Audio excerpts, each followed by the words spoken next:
Captain Jake Morrison stood on the bridge of the research vessel New Horizon, watching the stars through the main viewport. The ship was 3 days away from the Federation Science Station, where they had been studying alien plant life. It was supposed to be a routine mission, but something felt wrong today. "Captain, we're getting an emergency broadcast from Earth," said Lieutenant Ben Walsh from the communications station. His voice carried worry that made Morrison's stomach tighten. "Put it through," Morrison ordered. The main screen flickered to life, showing Ambassador Kate Williams. Her face was pale and her usual calm expression was gone. Behind her, Morrison could see the grand chamber of the Galactic Federation Council. Something terrible had happened. "To all human vessels and colonies," Williams began, her voice shaking slightly, "I must inform you that the Galactic Federation Council has voted to expel humanity from the Federation, effective immediately." Morrison felt the blood drain from his face. Around the bridge, his crew stopped what they were doing and stared at the screen. Dr. Lisa Grant, his chief science officer and closest friend, moved closer to him. "The charges against us are severe," Williams continued.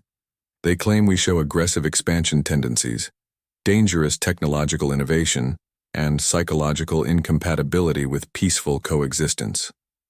The Council believes humanity poses a threat to galactic stability." Morrison's hands clenched into fists. For 200 years, humanity had been part of the Federation. They had followed every rule, paid every tax, and contributed to every scientific endeavor.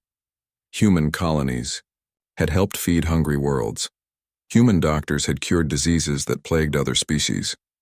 Human engineers had built some of the Federation's greatest achievements.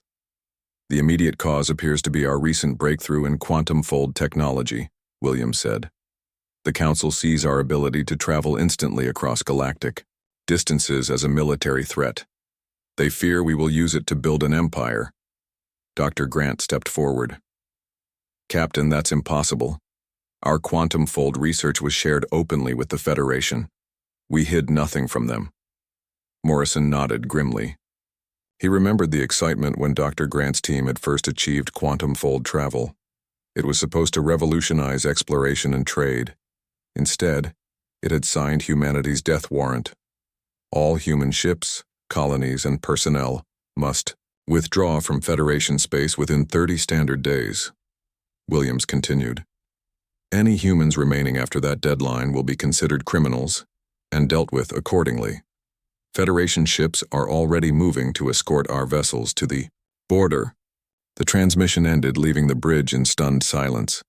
Morrison looked around at his crew. These were good people who had dedicated their lives to peaceful exploration and scientific discovery. Now they were being branded as dangerous criminals. "Captain," came another voice from the communications station, "we're being hailed by a Federation patrol ship. They're ordering us to change course and proceed to exit point 7. Morrison walked to the center of the bridge. Through the viewport, he could see the distant lights of Federation patrol ships moving to surround them. Ships that had once been allies were now treating them like prisoners. "Sir, what are your orders?" asked Lieutenant Walsh. Morrison thought about the thousands of human research stations, colonies, and ships scattered across Federation space. Families would be torn apart. Scientists would lose years of work. Children who had been born on alien worlds would be forced to leave the only homes they had ever known. "Set course for exit point 7, Morrison said finally. "But take us the long way around." Dr. Grant looked at him with surprise. "Jake, what are you thinking?" "I'm thinking we need to start sending messages to every human ship and colony we can reach," Morrison replied. "Tell them to gather everything they can carry. Food, medicine, equipment, data cores. We're going to need all of it." Over the next several hours, Morrison's ship moved slowly toward the exit point while sending encrypted messages to human facilities throughout the sector. The responses that came back painted a grim picture. Federation species that had been friendly for decades were suddenly hostile. Human traders were being cheated or refused service entirely. Some colonies reported threats from local Federation authorities. Dr. Grant worked frantically at her science station, downloading everything she could from the Federation databases before their access was cut off. Jake, I'm getting as much scientific data as possible. If we're going to be on our own, we'll need every bit of knowledge we can get. Good thinking, Morrison said. He turned to Walsh. Lieutenant, start organizing a convoy. Any human ship that wants to travel together for safety can join us. By the time they reached the exit point, Morrison's single research vessel had become the center of a growing fleet. Cargo ships, passenger transports, even a few small military escorts had joined them. Word was spreading through unofficial channels, and more ships were coming. Admiral Paul Carter's voice crackled through the communications system from his flagship near Earth. All human vessels, this is Fleet Command. We're organizing evacuation, routes and convoy schedules. Stay together, help each other, and remember that we're still human. We'll get through this. Morrison looked out at the growing collection of ships around them. There were families aboard those vessels. Scientists, engineers, doctors, teachers, children who didn't understand why they had to leave their homes. The Federation had cast them out, but they weren't broken. Captain, Dr. Grant said quietly, I've been thinking about our quantum fold technology. The Federation fears it because they don't understand it. But maybe that's exactly what we need. Right now. What do you mean? We can go places they can't follow, she explained. Beyond their borders, beyond their control. We could find worlds they don't even know exist. Morrison nodded slowly. The Federation thought they were getting rid of a dangerous species. Instead, they were forcing humanity to become something new. Something independent. As the New Horizon and its growing convoy crossed into uncharted space, Morrison made a decision that would change everything. He opened a channel to all the ships following them. This is Captain Morrison to all vessels. The Federation has cast us out, but they've also set us free. We're not running away anymore. We're going to build something better than what we left behind. Something that belongs to us. The response was immediate. Ship after ship confirmed they would follow wherever Morrison led them. The galaxy had rejected humanity, but humanity would forge its own destiny among the stars. Behind them, Federation space grew smaller and dimmer. Ahead lay the vast unknown, full of dangers and possibilities that no human had ever imagined. The real journey was just beginning. The convoy had grown to over 300 ships by the time they were a week into uncharted space. Captain Jake Morrison watched from the bridge of the New Horizon as more vessels joined them each day. Some came from the outer colonies, others from deep space research stations. All of them carried the same message. They had nowhere else to go. Captain, we're getting a distress signal, reported Lieutenant Ben Walsh. It's coming from the civilian transport Pacific Dream. They're carrying 50,000 people, mostly families from the Kepler colonies. Morrison's stomach dropped. The Pacific Dream was one of the largest civilian ships in the convoy, a massive vessel that had been converted from a luxury liner to an evacuation transport. If something happened to that ship, they would lose more people than some small colonies. What's their status? Morrison asked. Dr. Lisa Grant looked up from her scanner readings. Their main drive is failing. They've got maybe 6 hours of power left before they're dead in space. Morrison stared at the tactical display showing their fleet spread across several light years of space. They had enough supplies to last maybe 2 months if they were careful. Rescuing 50,000 people would mean sharing already limited resources with desperate families. Sir, came another voice from the communications station. We're also picking up Federation patrol signals. Looks like they're following us to make sure we keep moving. Morrison closed his eyes for a moment. The Federation wanted to make sure humanity didn't try to sneak back or establish hidden bases in their territory. They were being herded like animals, pushed further and further into the empty darkness between star systems. Admiral Carter is requesting a private channel, Walsh reported. Morrison nodded. Put him through. Admiral Paul Carter's weathered face appeared on the screen. Behind him, Morrison could see the bridge of the military flagship Defender, packed with officers trying to coordinate the massive evacuation. Jake, I know what you're thinking about the Pacific Dream, Carter said without preamble. We can't save everyone. If we use our supplies to rescue them, we might not have enough to reach a habitable system. Admiral, there are children on that Ship, Morrison replied. Families who trusted us to get them to safety. And there are families on every ship in this convoy, Carter shot back. Sometimes commanders have to make impossible choices. Morrison looked around his bridge. His crew was listening to every word, and he could see the conflict in their faces. They knew Carter was right from a strategic standpoint, but they also knew what it meant to abandon 50,000 people in deep space. There might be another way, Dr. Grant said suddenly. Captain, if I can modify our quantum fold generators, we might be able to create a stable transport field around the Pacific Dream. We could pull them along with us when we jump. Carter shook his head on the screen. Doctor, that's completely theoretical. You could destroy both ships. Or we could save 50,000 lives, Morrison said. How long do you need, Lisa? Give me 3 hours, she replied, already moving. Toward the engineering section, Morrison turned back to Carter's image. Admiral, I'm going to try it. If it works, we've found a way to keep the fleet together even when ships break down. If it doesn't work, you'll have killed everyone on both ships, Carter finished. Jake, I can't order you to do this, but I can't support it either. The channel closed, leaving Morrison alone with his decision. Around the bridge, his crew waited for orders. He could see the Pacific Dream on the tactical display, growing dimmer as its power systems failed. Lieutenant Walsh, send a message to the Pacific Dream. Tell them to prepare for emergency quantum fold transport. Dr. Grant, you have your 3 hours.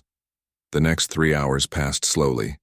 Dr. Grant worked frantically in the engineering section, surrounded by her team and several volunteers from other ships who had beamed over to help. They were attempting something that had never been tried before, using quantum fold technology to create a protective bubble around another ship. Captain, we're ready. Grant's voice came through the communication system. I think the theory is sound, but we won't know for sure until we try it.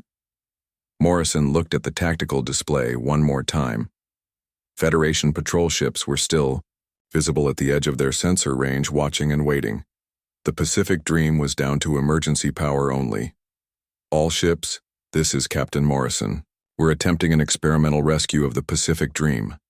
All vessels should maintain safe distance and be prepared for emergency maneuvers.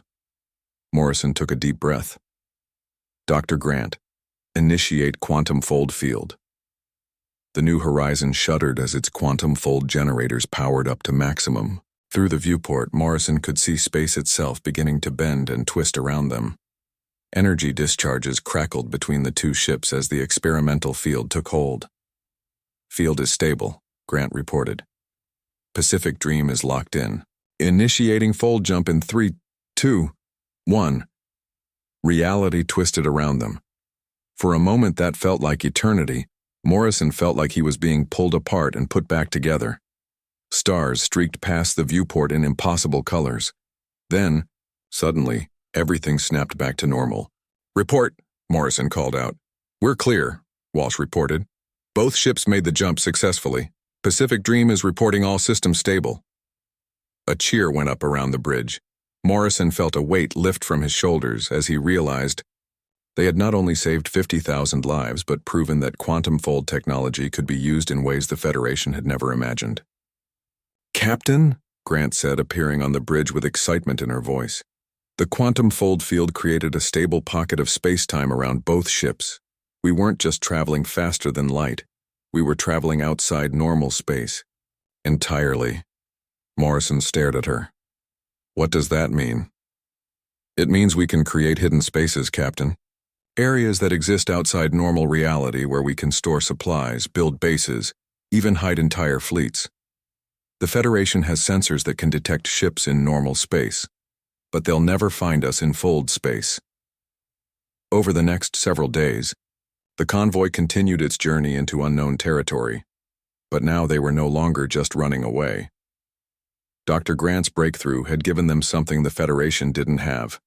The ability to exist outside the normal rules of space and time. More ships joined them as word spread through underground channels. Not just human ships, but others too. A group of alien traders who had been cast out for unfair business practices. A scientific expedition that had been branded as dangerous researchers. Even a few Federation military officers who had chosen exile rather than participate in humanity's expulsion. Commander Alex Turner had been one of those officers.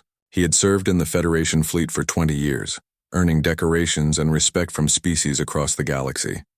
When the order came to escort human ships out of Federation space, he had handed in his resignation and joined the convoy. "Captain Morrison," Turner said during a meeting aboard the New Horizon, "there are others like me throughout the Federation, species and individuals who don't agree with what happened to humanity. The Federation isn't as united as they pretend to be." Morrison nodded thoughtfully. They had been cast out as dangerous and incompatible, but perhaps that was exactly what the galaxy needed. Someone willing to challenge the established order and show that there was a different way to live among the stars. As their convoy passed the edge of known space and entered the vast emptiness beyond, Morrison realized they were no longer refugees. They were pioneers carrying the seeds of something new into the darkness between galaxies. 6 months had passed since the human convoy entered uncharted space. Admiral Jake Morrison stood in the command center of Haven Station, humanity's first permanent base in fold space. Through the observation windows, he could see the impossible sight of 3 different alien fleets floating alongside human vessels in a pocket dimension that existed outside normal reality. "Admiral, the Viridian delegation is requesting another meeting about the Energy Crystal Project," reported Commander Alex Turner. The former Federation officer had become Morrison's chief diplomatic advisor, helping to navigate the complex relationships forming between the exile species. Morrison nodded and walked to the main display showing their growing alliance. What had started as a desperate flight from Federation space had become something unprecedented. They weren't alone out here in the darkness between galaxies. The first contact had come 3 months ago. The human convoy had detected strange energy signatures coming from what appeared to be empty space. Dr. Lisa Grant's investigation revealed they were quantum fold distortions, similar to what humanity used but with different characteristics. The beings creating those distortions were the Viridians, a crystalline species that had been expelled from the Federation for resource hoarding. Their crime had been developing technology that could store vast amounts of energy in crystal matrices, making traditional Federation power distribution systems obsolete. The Federation couldn't control our energy technology, the Viridian ambassador, a tall crystal being that glowed with internal light, had explained during their first meeting. So they accused us of keeping resources from other species and forced us into exile. The second species they encountered were the Nexus Collective, beings who had merged their biological bodies with advanced computer systems. The Federation had branded them as technologically contaminated and banished them for refusing to separate their organic and artificial components. The third were the Kethvar, a warrior poet species whose crime had been cultural incompatibility. Their society valued both physical strength and artistic expression, concepts the Federation considered contradictory and potentially destabilizing. "Admiral Morrison," came Dr. Grant's voice through the communication system. "Could you come to Research Lab 7? We've made a breakthrough." Morrison made his way through Haven Station's corridors, still amazed by what they had built. The station existed in a stable fold space pocket, invisible to normal sensors, and accessible only through quantum fold technology. It was completely self-sufficient, powered by Viridian energy crystals and protected by Kethvar defensive technologies. Dr. Grant was waiting for him in a laboratory filled with equipment from 4 different species. Human quantum fold generators sat alongside Viridian energy storage systems, Nexus collective processing units, and Kethvar materials that seemed to shift and flow like liquid metal. "Jake, look at this," Grant said, pointing to a device in the center of the room. "We've combined our quantum fold technology with Viridian energy storage and Nexus computational systems. The result is a portable fold space generator." Morrison stared at the device, which was no larger than a briefcase. "Portable? We can create temporary fold space pockets anywhere in normal reality," Grant explained excitedly. "Supply depots, hidden bases, even emergency shelters. A single ship could carry this device and establish a base that the Federation could never find." Chief Engineer Ben Hayes, who had been working with the multi-species research team, stepped Forward. Admiral, we've also been working on something else. The Kethvar have shared their metamaterial technology with us. Combined with our fold space systems, we can create ships that phase in and out of normal reality at will. Morrison felt a chill run down his spine. These weren't just technological improvements. These were capabilities that could change the balance of power in the galaxy. The Federation had expelled the exile species because they were different, but in doing so, they had forced those differences to combine and evolve. "Sir," Commander Turner said, appearing in the laboratory doorway, "we're receiving a transmission from Captain Rick Stone's reconnaissance mission."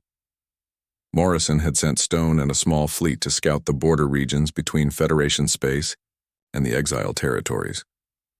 Their mission was to gather intelligence and make contact with any other species that might be sympathetic to their cause. Stone's face appeared on the communication screen, and Morrison could see immediately that something important had happened. The captain's expression was grim but determined. "Admiral, we've made contact with several species in the border regions. The situation in Federation space is worse than we thought. 3 more species have been marked for expulsion, and at least a dozen others are under investigation for various violations." Morrison exchanged glances with Turner. "What kind of violations?" "Anything the Federation doesn't like," Stone replied. "Independent research, unregulated trade, cultural practices that don't conform to Federation standards. They're basically looking for excuses to get rid of anyone who might challenge their authority." Dr. Grant stepped closer to the screen. "Rick, are any of these species interested in joining our alliance?" "More than interested," Stone replied. "Several of them have already started moving their most valuable assets out of Federation space. They're preparing for exile, whether it comes officially or not." Morrison felt the weight of responsibility settling on his shoulders. When they had been cast out, he had focused on survival and building a new life for humanity. But now it was becoming clear that their exile was part of a larger pattern. The Federation wasn't just getting rid of humanity. They were systematically removing any species that might threaten their control. "Captain Stone, continue your mission, but be careful," Morrison ordered. "We need more information about Federation military movements and which species might be willing to join us." After the communication ended, Morrison found himself alone with Turner and Grant in the laboratory. The portable fold space generator sat between them, a symbol of what their alliance had achieved in just 6 months. "Alex, what do you think the Federation's real goal is?" Morrison asked. Turner was quiet for a moment, considering the question. "In my 20 years of service, I watched the Federation become more and more controlling. They don't want a galaxy of independent species working together. They want subjects who follow orders and don't ask questions." "But that's not how progress works," Grant added. "Innovation comes from different perspectives combining in unexpected ways. Look at what we've achieved here by working with species the Federation considered dangerous." Morrison walked to the observation window and looked out at the mixed fleet, floating in fold space. Human ships worked alongside crystalline Viridian vessels, hybrid Nexus craft, and the flowing organic-looking ships of the Kethvar. 6 months ago, none of these species had even known the others existed. Now they were sharing technology and resources in ways that created capabilities beyond what any of them could achieve alone. The Federation made a mistake when they cast us out, Morrison said finally. They thought they were getting rid of problems. Instead, they brought all their problems together and gave us a reason to work as one. An alert chimed through the station's communication system. Ambassador Zara Khan's voice followed, calling all senior staff to the main conference room. As they made their way through the station, Morrison wondered what new development awaited them. In the conference room, representatives from all 4 Alliance species were gathered around a holographic display showing Federation space. Red markers indicated recent military movements, and the pattern they formed was troubling.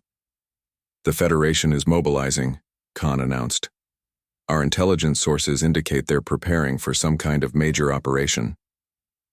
Morrison studied the display. Federation fleets were moving toward the border regions where their alliance had been operating.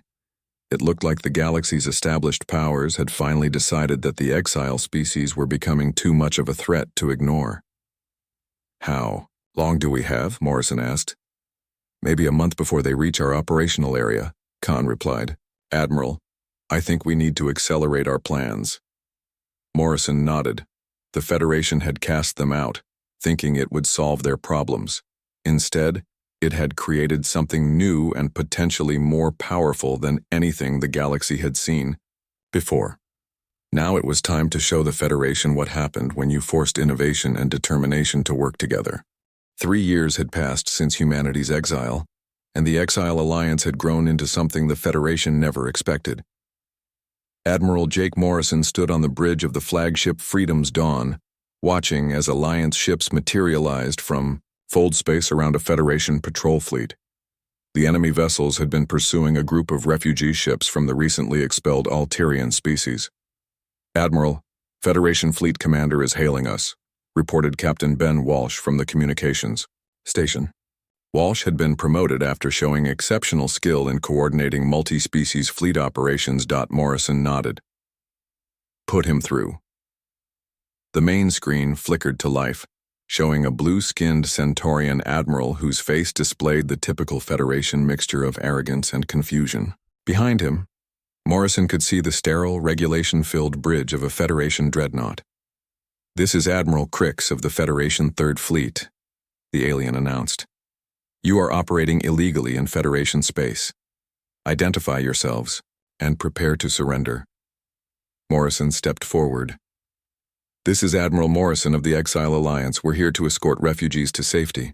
We have no intention of engaging your forces unless you force us to.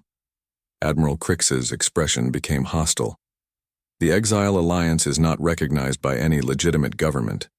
You are pirates and criminals. Stand down immediately or face the consequences. Morrison looked at the tactical display.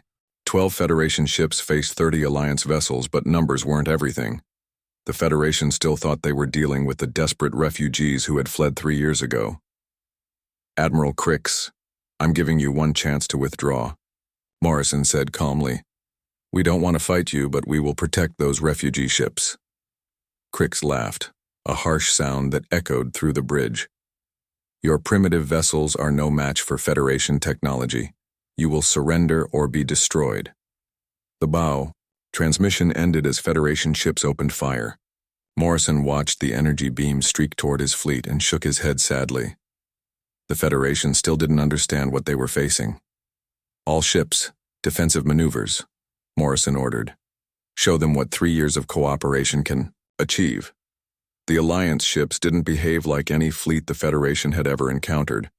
Instead of forming traditional battle lines, they seemed to dance through space in impossible patterns. Viridian crystal ships absorbed incoming energy blasts and redirected them back at their attackers. Nexus collective vessels calculated precise firing solutions that disabled Federation weapons without destroying the ships. Kethvar craft flowed around enemy fire like liquid metal, their hulls reforming after each hit. And the human ships simply vanished.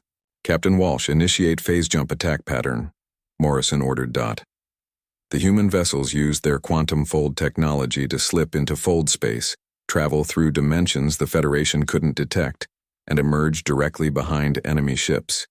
Within minutes, every Federation vessel found itself surrounded by Alliance ships that had appeared from nowhere. Federation ships, this is Admiral Morrison, he broadcast. Your weapons are disabled and your ships are surrounded. We could destroy you, but we won't. Power down your systems and prepare to receive medical assistance for your wounded. On the main screen, Admiral Crix stared in disbelief. His powerful dreadnought was completely helpless, surrounded by ships using technology he couldn't understand. The battle that should have lasted hours was over in 10 minutes, and not a single Alliance vessel had been damaged. Impossible, Crix muttered. Our intelligence said you were using stolen Federation technology. Morrison smiled grimly. Your intelligence was wrong. We've moved far beyond Federation limitations. Dr. Lisa Grant appeared beside Morrison on the bridge. As Director of Alliance Research, she had overseen the technological revolution that made this victory possible.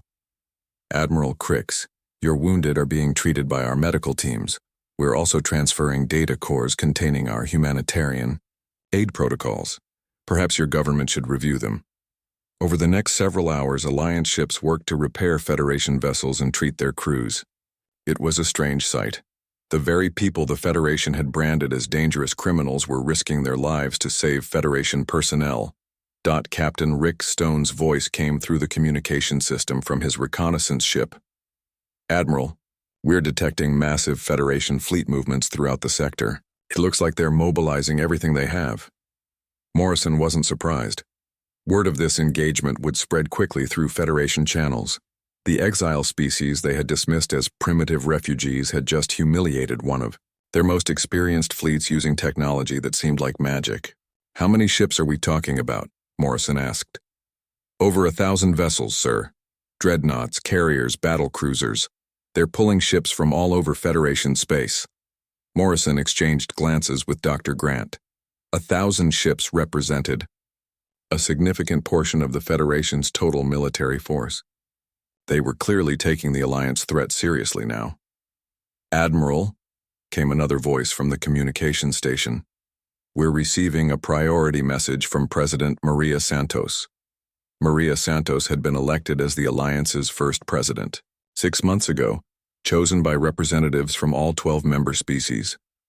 Her message appeared on a secondary screen, showing her speaking from the Alliance Council chambers on Haven Station.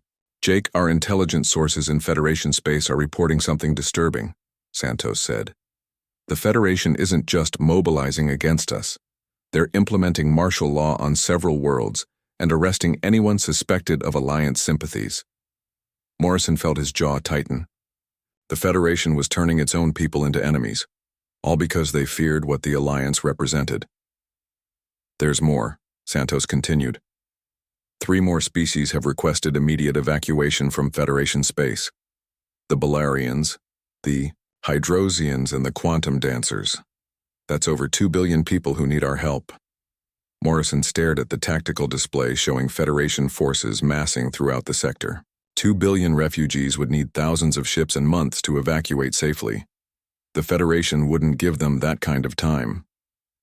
"President Santos, we need to accelerate Operation Sanctuary," Morrison said, referring to their plan to establish multiple hidden bases throughout the galaxy. "Already in progress," Santos replied. "Dr. Grant's portable fold space generators are being deployed to 60 different locations. We'll have emergency bases ready within the week." Morrison turned to Dr. Grant. "Lisa, what's the status on the Quantum Fold Gate Network?" Grant's eyes lit up with excitement. "We've successfully tested gates connecting 12 different star systems. Instead of taking months to evacuate refugees, we can move entire populations in days." Morrison nodded, but his expression remained serious. The Alliance had achieved technological miracles, but they were about to face their greatest test. 1,000 Federation ships meant hundreds of thousands of trained military personnel who genuinely believed the Alliance was a threat to galactic civilization. "Admiral," Captain Walsh reported, "Admiral Crix is requesting another communication." Morrison looked at the screen showing the Federation officer. Crix no longer looked arrogant. Instead, he seemed confused and deeply troubled. "Admiral Morrison," Crix said slowly, "my crew is reporting that your medical team saved 17 of our people who would have died from their injuries. Your ships could have destroyed us, but instead you repaired our damage. I don't understand why you would help your enemies." Morrison considered his response carefully.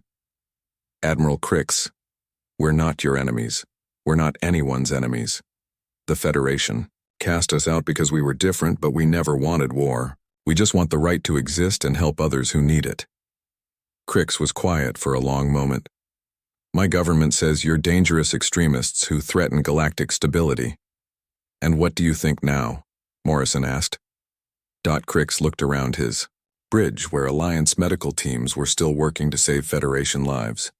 "I think my government may be wrong about many things." The transmission ended, leaving Morrison to contemplate the approaching storm. 1,000 Federation ships were coming, but the Alliance wasn't the same desperate group of refugees that had fled 3 years ago. They had become something new, something that offered hope to species across the galaxy. As Morrison watched the last Federation ship jump to hyperspace, he realized this wasn't just about survival anymore. The galaxy was watching, and they needed to see that there was another way to live among the stars. A way based on cooperation instead of control, innovation instead of regulation, and hope instead of fear. The real war was just beginning. But Morrison was no longer afraid. The Federation had cast them out thinking it would solve their problems.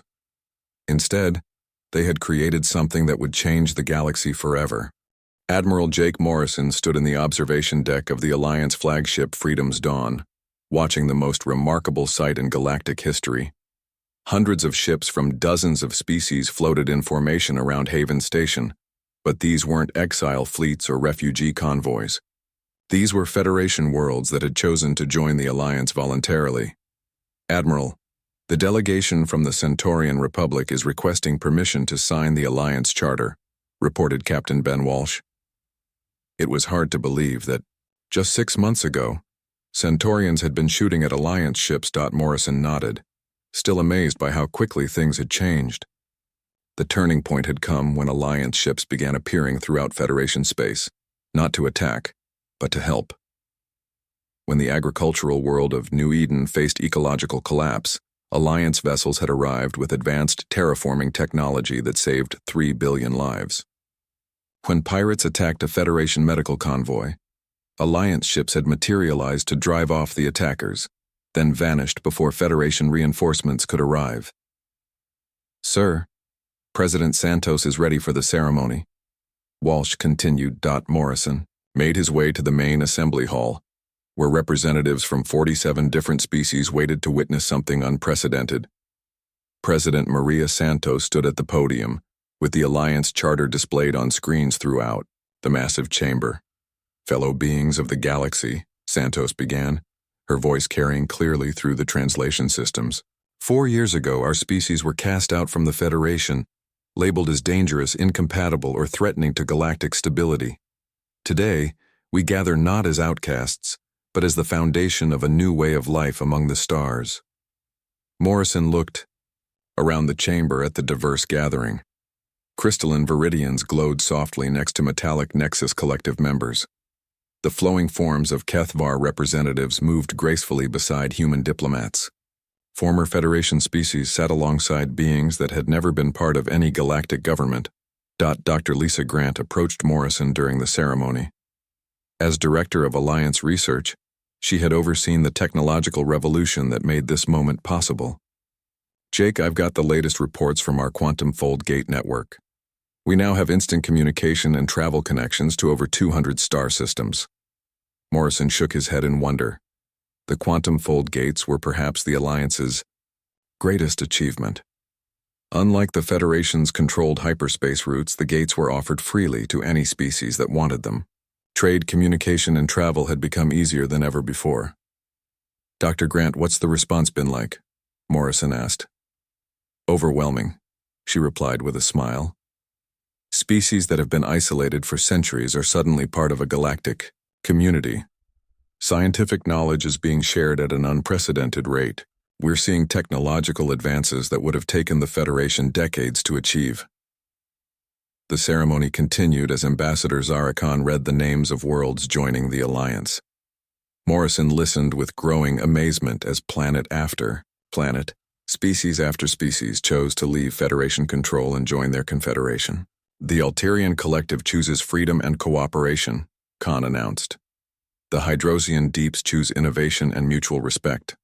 The Quantum Dancer colonies choose diversity and shared growth. Morrison remembered when each of these species had first contacted the Alliance. The Alterians had been marked for expulsion by the Federation for developing biotechnology that could extend lifespans indefinitely. The Hydrosians faced exile for refusing to share their underwater city designs with Federation authorities. The Quantum Dancers were threatened with deportation for practicing cultural rituals that the Federation considered disruptive to social order. Admiral Morrison, came a voice from beside him. Morrison turned to see Chancellor Vextai, one of the most powerful leaders in the former Federation government. The tall, gray-skinned alien had requested a secret meeting 3 months ago, and their conversation had changed everything.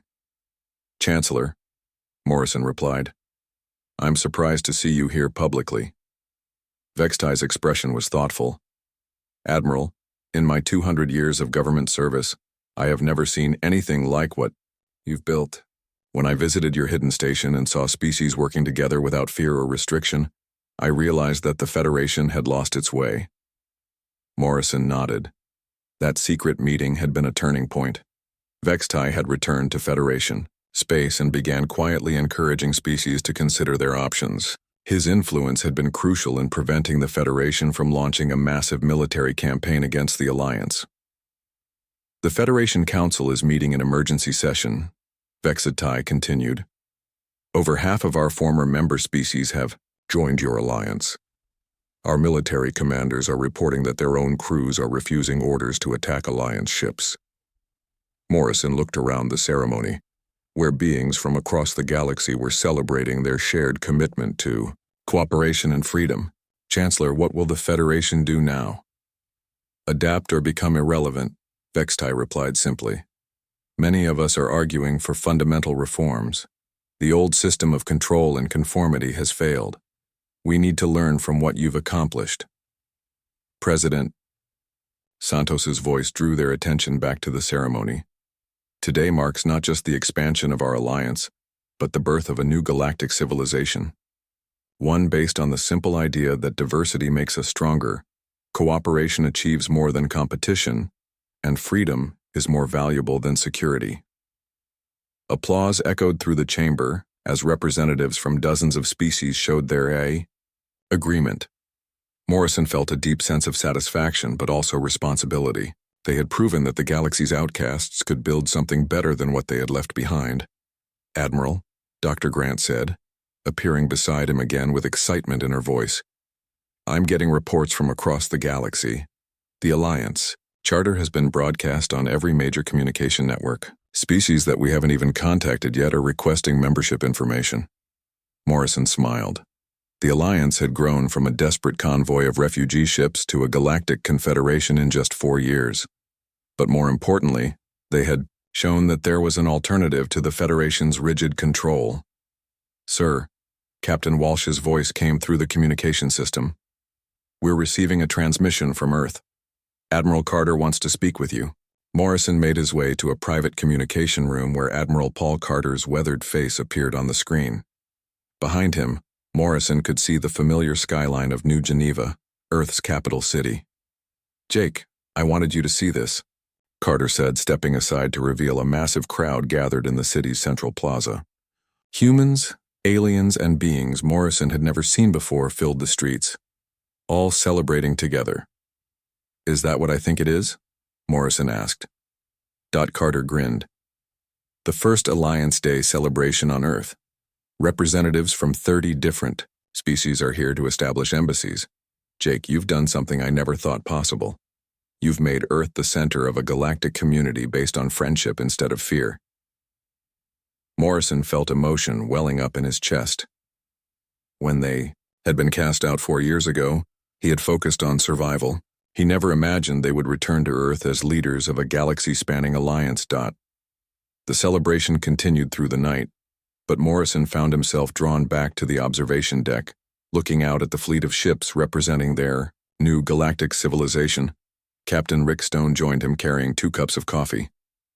Admiral, do you ever think about what would have happened if the Federation hadn't cast us out? Stone asked. Morrison considered the question. We might still be junior members, following their rules and never reaching our full potential. Sometimes the worst thing that happens to you turns out to be the best. Stone nodded. The galaxy is a better place because they forced us to become something new. As Morrison looked out at the diverse fleet surrounding Haven Station, he realized that the Federation had unwittingly given the galaxy the greatest gift possible. By casting out everyone who was different, they had brought all those differences together. The resulting combination of technologies, cultures, and perspectives had created capabilities that no single species could have achieved alone. Sir, came Walsh's voice through the communication system. We're receiving requests from 17 more star systems wanting to join the Alliance. Also, the Federation Council has sent a formal message requesting negotiations. Morrison smiled. The galaxy that had once cast out Earth now looked to humanity and its allies as the foundation of a better future. They had been branded as dangerous and incompatible, but they had proven that their differences were exactly what the galaxy needed. The Alliance flag flew beside the ships of 47 different species, each unique but working together toward common goals. It was a symbol of what cooperation could achieve when fear gave way to hope and control gave way to freedom. The stars had never looked brighter.